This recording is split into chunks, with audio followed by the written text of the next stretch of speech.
সংসদ ভেঙে কম সময়ের মধ্যে নির্বাচন, খালেদা জিয়ার মুক্তি এবং সহিংসতা পরিহার। অন্তর্বর্তীকালীন সরকার নিয়ে রাষ্ট্রপতি মোহাম্মদ শাহাবুদ্দিন তিন বাহিনীর প্রধান সহ বিভিন্ন রাজনৈতিক দলের নেতাদের সাথে বৈঠকে এসব আলোচনা করেছেন, যাতে অংশ নেন বৈষম্য বিরোধী আন্দোলনের সমন্বয়করাও। সহকর্মী রাশেদ নিজাম জানাচ্ছেন বিস্তারিত।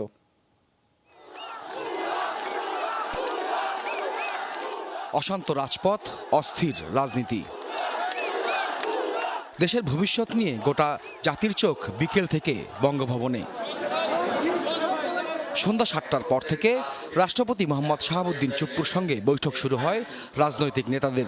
ছিলেন সেনাবাহিনী প্রধান জেনারেল ওয়াকারুজ্জামান, নৌবাহিনী প্রধান অ্যাডমিরাল এম নাজমুল হাসান, বিমান বাহিনীর প্রধান air chief marshal Hasan Mahmud খান।